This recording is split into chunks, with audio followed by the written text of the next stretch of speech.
really just going to be talking about the difference between sight and vision. What comes to mind? There's no wrong answer. What comes to mind when you think of the word sight? Sight. S-I-G-H-T, just like seeing. Percent. Okay. What else? Research. Perception. Okay. What else? Like when I say the word sight, first thing. Seeing. Perfect. Okay. So it's pretty simple. It's a very linear answer. Now, what about vision? Future. Okay. End goal. Future, dream, goal. What else? I think like a crystal ball. Okay. Who are you talking to? Just kidding. Like a cloud where you can see just like a different reality. Okay. Different reality. Amazing. So, one of the first things I'm going to say about sight is kind of got a beautiful little stick figure here. We'll name this guy Wiley. Wiley the All-Star. So, this is where Wiley's looking. All right. What can he see? Probably just what's in here, right? So, he's going to be able to pursue whatever it is that's within his sight because of what he can see. Now, regardless of what he's seeing, can we all agree that there's a lot of other stuff happening outside of his vision or outside of his sight? Right? There's stuff that's happening that you can't see. How many of you know what peripheral vision is? Like I'm looking at you, but I can see him. But how well can I see him? Can I see him as good as I can see you? This just, I kind of just know that he's there. I can see his foot pretty well, which is crazy because I'm just staring at you and I'm like trying to evaluate what he looks like. But I can only really focus deeply on what I'm looking at. And so I want you to, for a moment, based off of sight alone, what are you guys looking at right now in your life? Hopefully you're not looking too hard at me. But in your life, I just want you to take a couple seconds to just think about, all right, based off of this picture, this beautiful picture I've drawn for you guys, what are you able to see or what are you seeing right now? Okay, and based off of what you think you're seeing, number one, do you like it? Number two, if you keep looking at that and following it, do you believe it's going to take you where you want to go?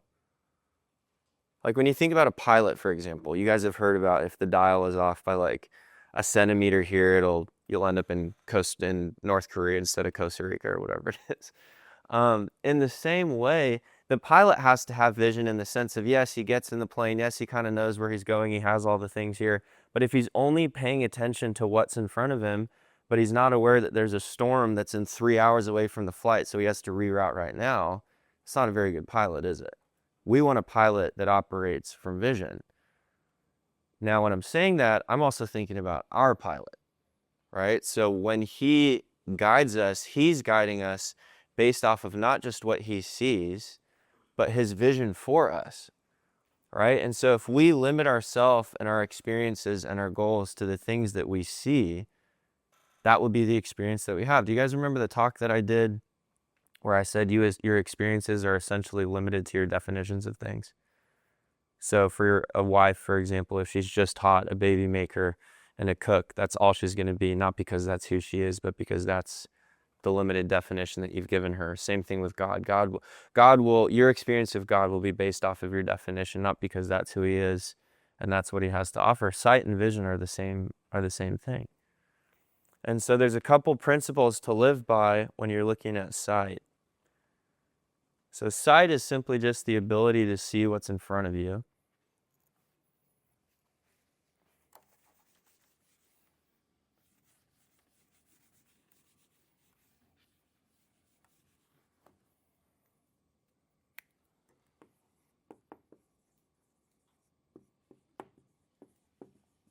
Okay. So sight is seeing what's in front of you. And the things that you do when you're functioning from sight, the first thing is you use your circumstances to determine things.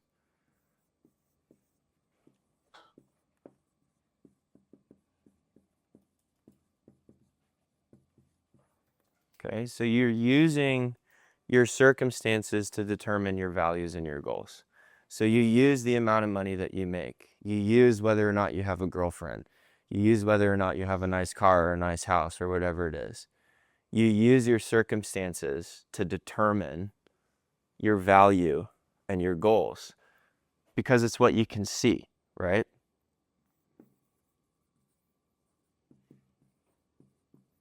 The other thing that you're going to do if you're functioning just from sight is you're going to be emotionally swayed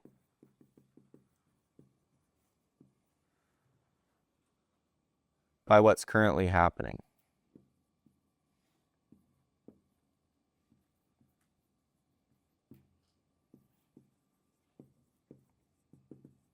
Which again, essentially is your circumstances are the things that are determining your emotional state. And then you're typically functioning from the capacity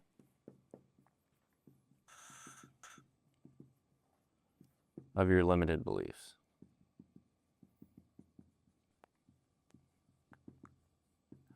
A limited belief is almost always created from sight, not from vision.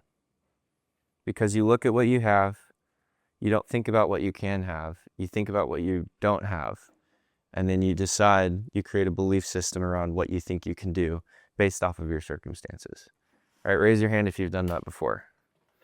Raise your hand if you're doing that now, possibly, okay? So this is really important to understand. So again, so if you're using sight to function, now, sight is functional. There's a lot of things in our life that are functional, but they're not beneficial. Okay, so sight in general is beneficial. I have contacts, so my sight sucks. My actual sight is not good. If I take these out, it'd be like a bunch of blobs everywhere, and I wouldn't be able to see very well. So the thing that affects my vision is when I put these contacts in, now I can see better. So with sight, if I was to just only focus on what I'm seeing and I don't go and say, okay, why is my vision blurry? I need to go get glasses or I need to go get contacts, and I'm living with blurry vision, I'm still going to be able to function. I'm still going to be able to work out. I'm still maybe not drive, but I can still kind of get by, but I'm not experiencing the fullness of what vision. I have vision right now. When I don't have my contacts in, I have sight. When I put my contacts in, I have vision because I can actually see not just what's in front of me, but what's beyond me, okay? So does this make sense? So you're using when you're using sight, a lot of what you're relying on is your circumstances. Your circumstances, your external situations are determining what's going on in here, right? And then that limited belief, we create this system. Like one of the things that G said is he focuses on his system rather than the disciplines, because the system creates the disciplines. And one of the things I've talked about before is your pattern will then create the environment that certain behaviors happen in. So if you want to change the behavior, you need to evaluate the pattern, because that pattern and that system is the thing that's paving the way for whatever behavior is going to happen by default. All right, so we're going to switch from this today. Okay, so I want you to remember this so that you can know when you're starting to operate from here. Because what you'll notice is when you start to function from sight, it's a very slow burn. Because again, it's functional. One of the things I say a lot is it's really easy to live a good life in a false identity. So there'll be people and they'll say, well, why do I need an identity coach? I have my dream house, I got a dream car, I've got the wife that I want, I've got a lot of money, and blah, blah, blah. I'm like, you need an identity coach because you think that that's what makes you who you are. Not just me. Like, you don't just need me. You need someone who's going to help you figure out, like Job, for example. Anybody know the story of Job? He had a lot of stuff. He had a big family. He had a lot of livestock. He was pretty wealthy. And in one day, he lost everything. It was like one thing after the other. So what do you do if you lose everything that you thought made you who you were in one day? If you only have sight, you're going to be extremely limited and you're probably going to spiral. So one of the things I'm going to do today is I'm going to teach you what actual vision is, how you can use it, and then we're going to see where you guys are at. Sound good? Cool.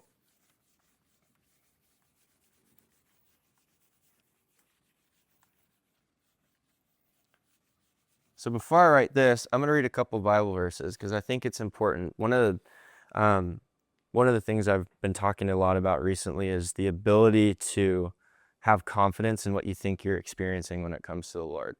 So there's some people, and all they have is the Bible, all they have is doctrine, and all they have is theology, and they don't necessarily have Jesus. And then there's some people, and all they have is an emotional experience with Jesus, but they don't have the Bible, theology, or doctrine to support what they think they're experiencing. So you can't have the Bible and not get Jesus, and you can't have Jesus and not refer to the Bible, because it's impossible not to experience those both at the same time. When I'm having an emotional or some kind of spiritual experience during prayer, whatever it is, I can refer back to the Bible to confirm and give myself confidence that I'm actually having an accurate experience.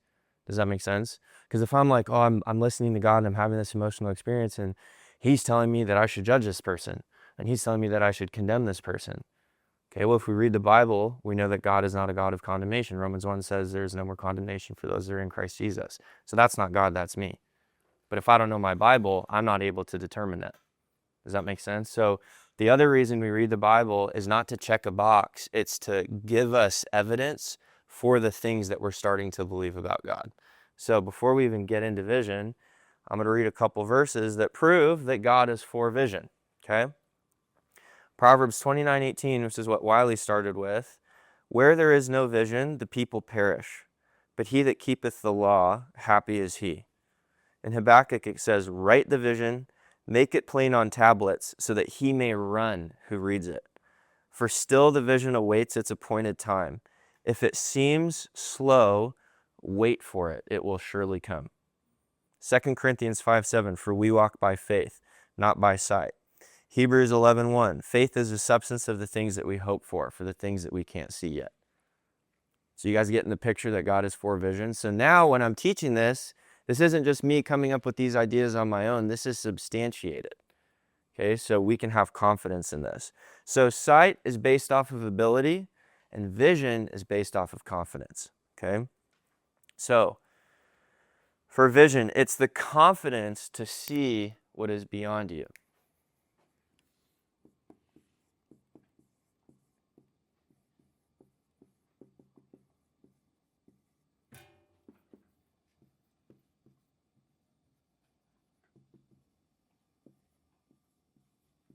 And one of the things that's really cool about every single person in this room is that all of you are here because of vision, not sight.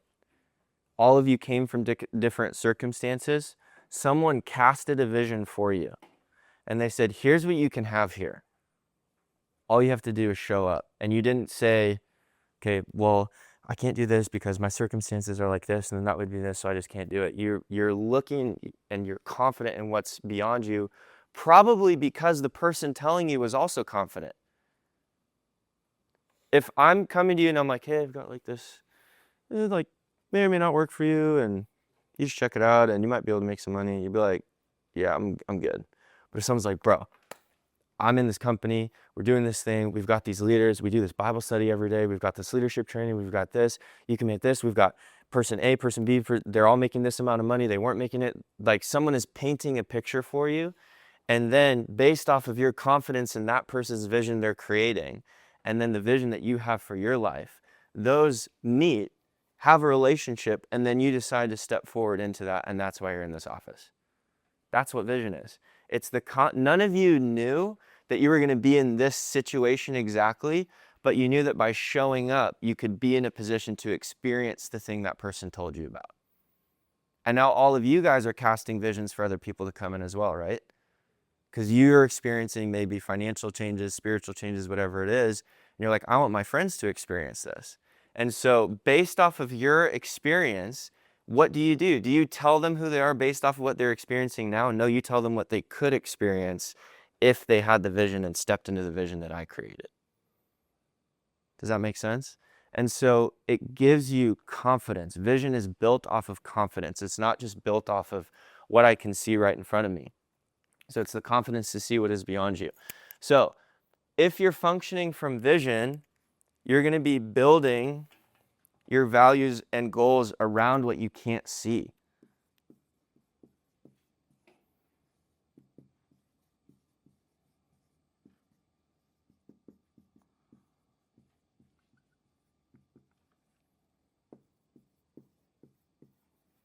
So do you remember with sight, how the circumstances determined your values and your goals? And now with vision, your values and your goals are built around the unseen. One of the verses that I love that we typically overlook is when God says, I can do more than you can ever ask or imagine. Now, all of us have a pretty big imagination, right?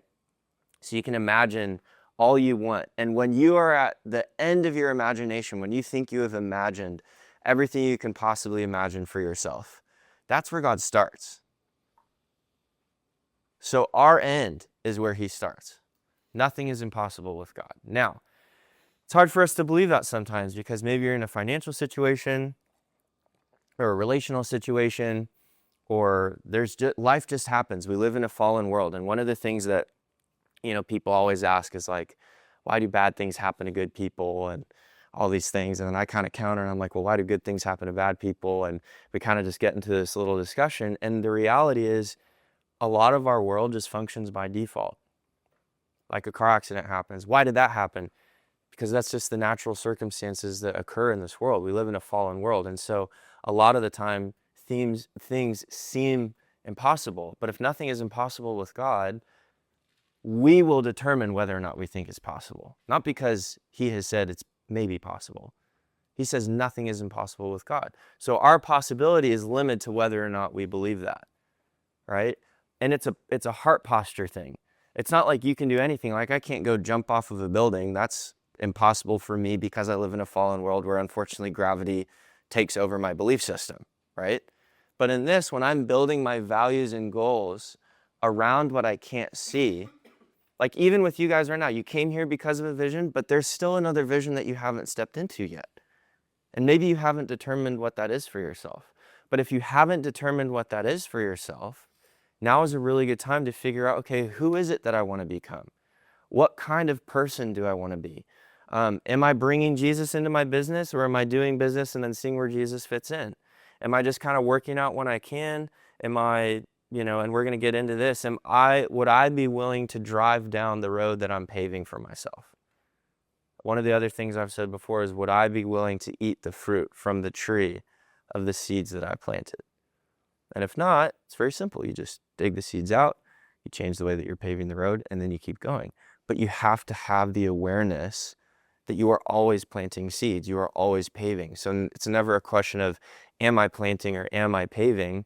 It's what am I planting and what am I paving and how is it going to affect myself? And then in turn, how will that affect other people?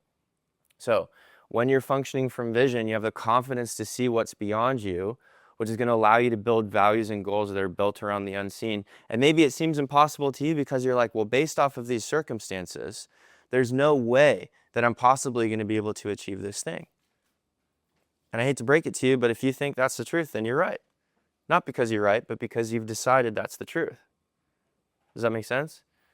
So the second thing is that with vision, you're established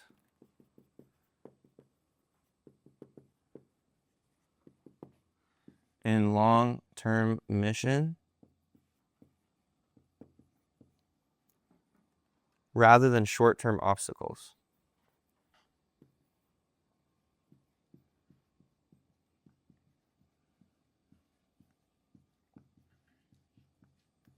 Okay. So do you guys remember when I said long-term consistency beats short-term intensity? It's the same with vision. If I'm driving through this parking lot and I go over a speed bump, am I going to stop the car and get out and make sure that my car's okay? No, because it's a speed bump. But I'm only confident in that because I know what a speed bump is and I know what my car is able to take. Now, if I hit a curb and I feel the tire pop, which I literally saw someone do yesterday, it was on a normal road. We're driving like 35 miles an hour. Homie's on his phone. And he literally goes like this to correct, slams into a curb, his tire just blows off, and then he recorrects. And now you're going to have to get out of the car and obviously check what's going on. But with these little obstacles that happen, if I go over a speed bump, again, I'm not going to say, oh my gosh, my car's compromised. There's something wrong with this parking lot, whatever it is, because I know exactly what it is. But we do that all the time in our missions and our goals. We'll come up against the smallest little obstacle. We'll go, well, this is God telling me this isn't what I'm supposed to be doing. Or, well, it's very clear that this is not what I'm supposed to be doing because it's supposed to be easy. The first question I would ask you is, where did you learn that it's supposed to be easy? Because the other thing, Jesus literally promises persecution for those that follow him. So even just on that front, I don't know where you're getting that idea. But it's not about, and in golf I use this term, this is kind of a tangent, but you know that you're getting better, not when your good shots get better, but your bad shots get better. So like, how good are your bad shots, right? So you can hit it down the fairway pretty well, that's great, but when you miss the shot, are you shanking it 60 yards right? Or are you just a little bit further off the green than you'd like to be? Right? And so in that same way, maybe some of you are at a crossroads right now where a little obstacle is costing you the entirety of your long-term mission. You had a chargeback. You bought a certain amount of leads and maybe it didn't pan out. You dialed 600 times, 5 days in a row and you haven't made a sale yet. And you're starting to doubt the mission because of these short-term obstacles. And let me tell you something right now. Where are these short-term obstacles in terms of sight and vision? Are they within our sight or are they within our vision? They're within our sight. So when we use our sight to determine our vision, we lose the mission. So when we use our sight to look at an obstacle and we decide that the obstacle is more powerful than the vision I've created, either I need to quit or I need to change my vision.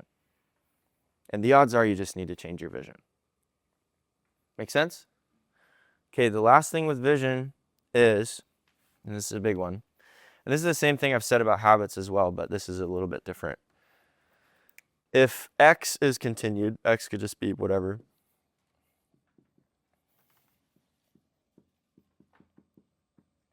If X is continued, will it serve the mission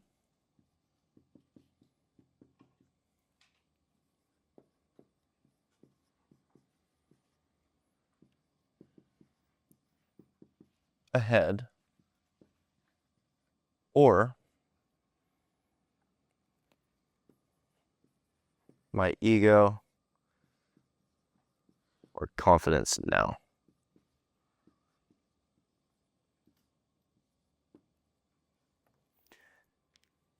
So when you think about your habits, your goals, your daily practices, your system, if that is continued, is it serving the mission and the vision that I have ahead of me? Or is the thing I'm about to do or continuing to do just for my ego and my confidence? So the last session we talked about seeming versus being. How many of you guys are here for that one? Okay, so you remember, like, if we start to compromise who we are based off of who we want to seem like we are to other people, you're going to lose yourself. In the same way, if you compromise the entirety of the mission because of your ego or your confidence, which again, this is from sight, this is from vision. And you can remember vision and mission because they kind of sound the same, and sight doesn't really fit in there. Now, I'm not saying to get rid of sight altogether. Okay, I'm usually very clear about this, where you don't just throw out the baby with the bathwater, which is like an old term, but you don't just get rid of everything. That's a very linear way of thinking. Especially in the West here, what we usually do is it's very either or. There are some things that are black and white, and there are some things where there are multiple options. So in this case, sometimes it's good to use vision. If you're in an environment where there's a circumstance and you may or may not, maybe you should or shouldn't be there, you can use your sight to determine if what's within your sight aligns with your vision. But you're using your vision as the filter to determine the sight. Does that make sense? So the vision, I'll draw Wiley again. In order for Wiley to be able to see accurately, the glasses that he is wearing is the vision. And based off of this alignment and this relationship, it will determine how he sees things, which will then determine what he does, which will then determine the results that you get, which will then determine the experiences that you have, which will then again make you have to use this filter again and again and again. Does that make sense? So what you're doing while you're functioning from this vision is you're creating the filter that you use to determine how you're functioning within what you see. Because we live in two places at the same time. We live in what's happening now in light of what we know can happen in the future. And what's happening now is based off of our ability, and what can happen in the future is based off of our confidence. So you know that you might start losing your vision if your confidence becomes reliant on your circumstances. So one of the things I asked in the very beginning, not of today, but just when I started working with you guys, is do you know the things that give you really big emotions very quickly? So what are the things that immediately make you angry? What are the things that immediately make you anxious? What are the things that immediately make you feel disrespected? What are the things that immediately make you feel excited? The moment you get a chargeback, you're like, oh my gosh, this is worthless. Or that's from sight. You see the vision. Okay, I don't know if you guys know baseball. Hall of Fame, you got to hit 3 out of 10. Okay, so if someone misses 2 or 3 or 4 or 5 and they're like, baseball's not for me, they still had 5 more chances to get in the Hall of Fame. But they quit because they didn't understand the vision. It's the same thing with us. You're going to have chargebacks in this industry. You're going to have days where you dial, I think it was you, where you had a whole day where you dialed and you didn't make anything and you showed up the next morning and you're just fired up. And since that day, I'm assuming you've sold something, right? It's just a day because you didn't focus on what's happening exactly right now in this moment. You're like, all right, based off of the vision I have for myself, was I told it was going to be easy? No. Was I told that there's going to be obstacles? Yes. And this is just one of those obstacles. And based off of his view, and there are people in this office that have quit because of the obstacles. That's okay. And it's not that they can't handle it or they're not strong enough. It's just that their vision didn't lead them further than their sight. Your vision, in order for it to be strong enough, it has to be able to pull you past the things that are in front of you.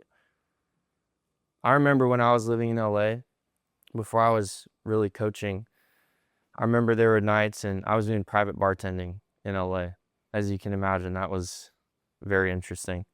There was one night in particular, and we had to make like $1,000 by the next day to pay rent. And I was like, all right, God, this is going to be really interesting to see how you pull this one off. And I got a text from a girl, and she said, hey, like 6 months ago, my friend had a friend who had a party that you bartended at. And she said you were the best, and I need one tomorrow. What's your rate? And do you have another person? I looked at my roommate. I was like, dude, we got to do this. And so we go to this party in the hills, and it's this big house, and like Paris Hilton's there, and it's a big celebrity, whatever. So this dude comes to the bar, gets a beer from my buddy, tips him $100. Dude comes back again 15 minutes later, gets another beer, tips another $100. I'm like, yo, let me give him the next one. But anyway, long story short, that night we look and we made $1,000. And we paid rent the next day. And this is when I was in the music industry as well. And when we were doing music, how it works is if you just have another month, it just gives you another 30 days to keep going and keep going and keep going.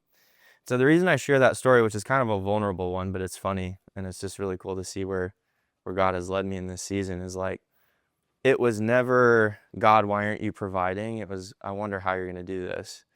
Because if you don't, it means I'm not supposed to be here, and that's okay. And it's because you see something that I can't. There's a guy named John Piper, and I love him, and he has this quote, and he says, God is fighting 10,000 battles a day for us, and we're aware of about 5 of them. So he is winning battles that we aren't even having to go through, and we think we're experiencing the weight of the world. Like, oh my gosh, I can't believe this is happening to me. I literally have a friend right now who's on the run from his country because his president wants to kill him. And I asked him, like, what is your prayer life like in this? Because he's a believer. And he's like, oh, I'm just thanking the Lord for his provision. And I'm like, what are you talking about? And he's like, well, there was someone that wanted to get me on. He told me this whole story, and just to protect him, obviously I'm not going to share it. But it's just crazy when he's like, I know that God has a vision for me. And his vision was either for me to be home with him at that time or to be here and be home with him later. But either way, I'm going home. And it was just incredible to me. And so when you guys think about what is your vision allowing you to do in your day-to-day?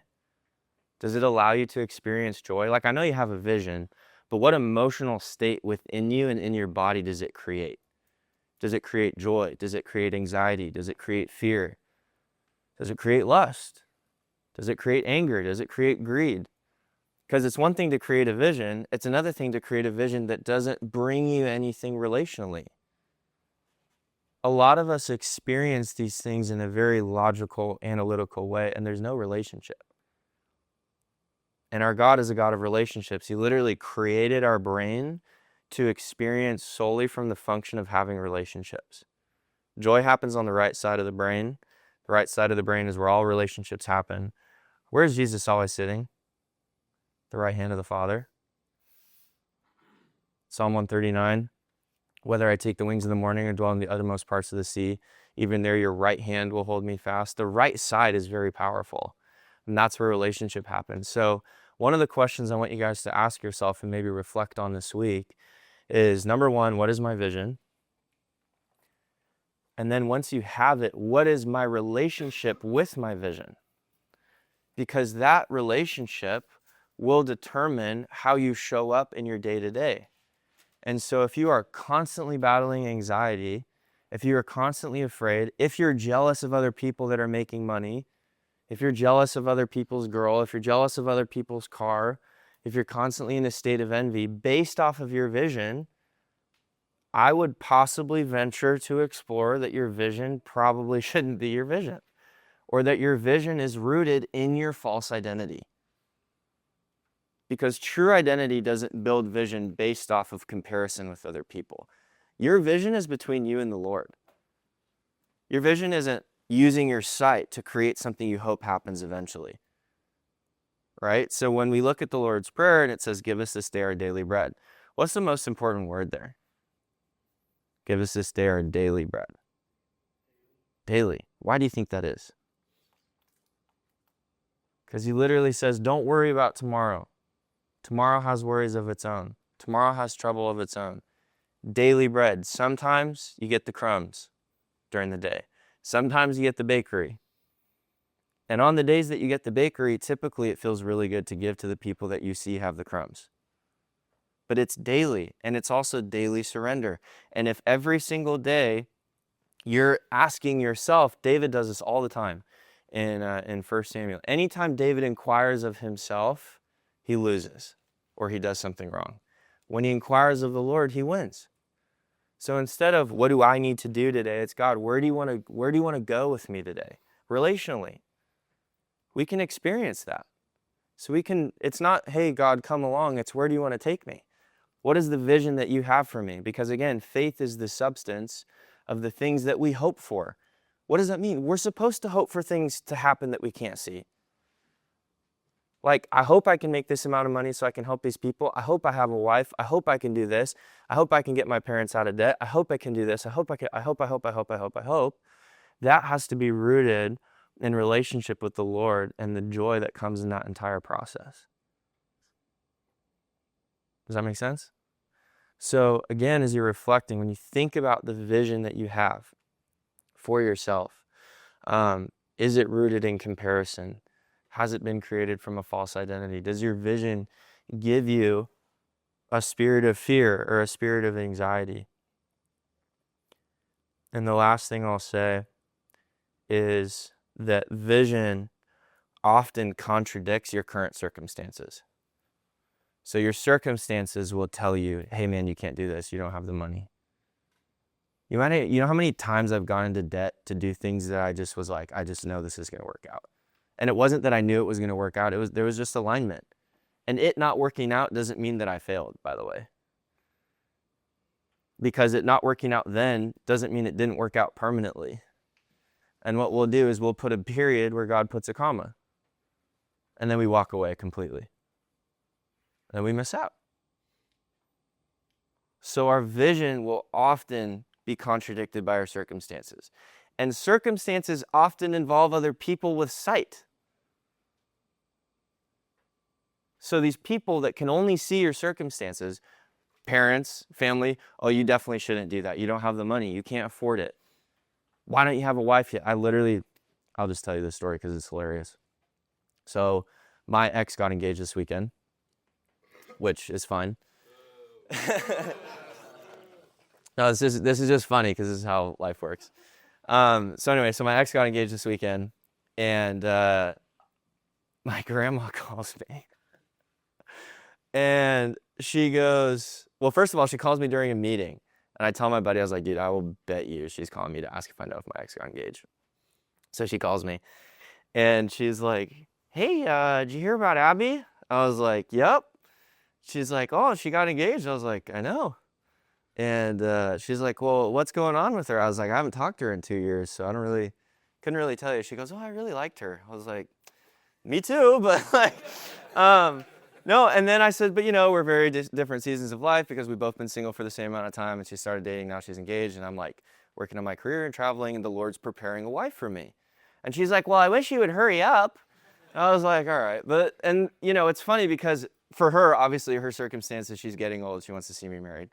But if I imagine, this is just for fun, imagine if I hear that, I'm like, oh my gosh, she's right. Like, God, why aren't you hurrying up? And like, my grandma has to see me get married. Where am I learning that? My grandma now determines who my wife is and when my wife is? But we do that all the time with family. We'll get let's say when you first heard about this opportunity, who did you go tell it to? And what was their reaction? Oh, you shouldn't do that, bro. Insurance is a scam. People lose money. People are getting shut down. Oh, there's no way. And they look at your circumstances and whatever story they heard about whatever, and then they tell you what to do. When they say, oh, there's not really a standard for things. You got to do what you want, unless it's something that I'm uncomfortable with, and I have literally nothing to do with your life. And some people go, oh, yeah, you're right. That's also what the enemy does. There's a difference between conviction and guilt. Conviction is the Holy Spirit coming in and saying, hey, that's not who we are. Guilt is saying, you're condemned. I can't believe you did that, blah, blah, blah. You know who says that? That's the enemy. We'll hear the false idea, hey, you're a loser, and we'll just go, yeah, you're right. It doesn't take any faith to believe the lie. So your vision will oftentimes contradict what your circumstance, and circumstances also being community sometimes, are telling you. Does that make sense? So, yeah, I'll use these for next time. But yeah, so all that being said, we have the sight, we have the vision, you guys have the questions to ask, and you guys will now know and be aware of what you're using to determine what gives you the action steps. Are you using your circumstances to move forward, or are you using your vision to evaluate what makes the most sense for right now? Like him, for example, I'm going to use you again. He isn't waiting until it makes sense. He's doing what makes sense now for what he knows might happen in the future. He hopes all of these things are going to occur, and he knows that the next step for him to be able to pursue that vision is to put it on a credit card. And he said he's gambling, but I told him it's a calculated investment. Right? And there's people that will quit because they're like, I don't have $2,000 to spend on leads. Guess this is a scam. And they'll leave. And the solution for him is just like, oh, I'll just put it on a credit card and I'll just keep working. Because his vision surpasses the sight. So does your vision go past your sight? So that's all I have for you guys today. Would love to answer any questions, any comments, anything that didn't make sense. Bring clarity to whatever you guys need. I got a question. Yeah. How do you determine if your vision is rooted in a false identity? How do you feel when you think about it? Not bad. That's great. Work from there. Okay. The other thing that'll happen, this is where it gets tricky. When I was first getting into all this, my identity was in finding my identity. And the devil can keep you there for a long time. And so you start to overthink about, you'll spend more time thinking about if you're right or not versus just submitting to the Lord, trusting it's him and moving. He'll speak to you in the action.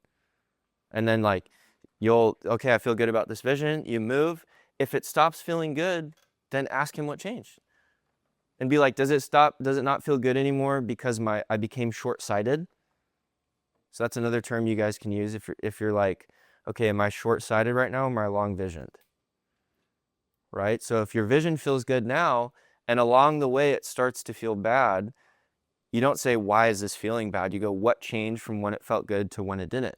Was it a circumstance? Or was it an overall spiritual, like, I'm not really aligned with that anymore? And then you ask God, what do you want me to know about this? What changed?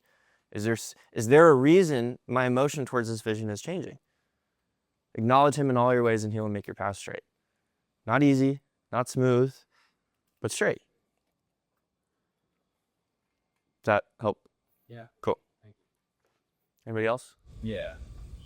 Do you think there's like a certain kind of timeline that you should be setting a vision for? Like, for example, I'm 19 years old. I have no idea what 5 years from now is going to look like, 2 years. So I don't like to, I'm just like, okay, I'm going to set my vision for maybe 1 year, who I want to be in 1 year, what I want to look like, what I want my life to look like, because I know how much can change in a year. Like, Yeah. that's a good thing. There's not a set time frame that you should be looking towards as far Yeah, I think. in the future. Yeah, and I think. Sorry. Yeah, that's a really good question. And what I would say is, in one of the earlier sessions, we talked about reverse engineering. So even with the year, like, here's what happens. And regardless of where you stand with your faith, you'll find out very quickly where we stand. So I always like to point things back to the Bible and God. If he says not to worry about tomorrow, we probably shouldn't be putting our goals and our dreams and our future in tomorrow. But what we can do is we can reverse engineer what our patterns would look like for the daily bread. And by default, by the end of the year, if we stick to those, we'll probably end up where he would have wanted us to go. All right, and I'm 30. So I'm 11 years older. I've had 11 more years to do a lot of stupid stuff. And what I can tell you is I used to really be tied up in that, where I'm like, okay, 3 years from now, 5 years from now. But the other thing is that doesn't give me confidence, because what that means is I literally have to wait 3 years to find out if I was successful. And successful based off of the goals that I established when I was 19. So I have to wait till I'm 22 to figure out if what I said when I was 19 lines up. That causes anxiety.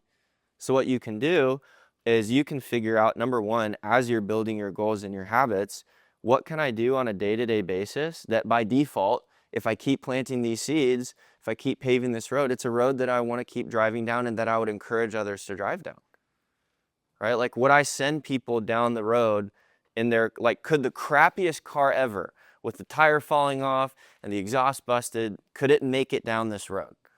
Or would my road break the car? And would it scratch a nice one? You know? And so for you, what I would say is, if it's helpful for you, figure out that stuff from the year, but then reverse engineer it back to what it looks like every day. So let's say you want to make $100,000 in a year. You figure out how much you have to make in a month, then you have to figure out how much you want to make in a week, then you have to figure out how much you want to make in a day. And then you got to figure out what it takes to make that amount in a day. So then it's like, oh, I don't need to make $1,000 a day. I need to make 500 phone calls a day. I don't need to make 500 phone calls a day. I need to make 100 phone calls an hour. I don't need to make and you just keep working it back so that every day you're like, here's my checklist that is in line with who I think I want to become in a year. That way, if you're 6 months down the road and something changed, you're not married and to this idea and then you became a failure because your year plan didn't pan out. Because a lot of the success that I found came from pivoting in the middle of a dream that I thought I was supposed to pursue. Right? Yeah. Does that help? Oh, yeah. Cool. Good question. Anybody else? I think that's a good time. Cool.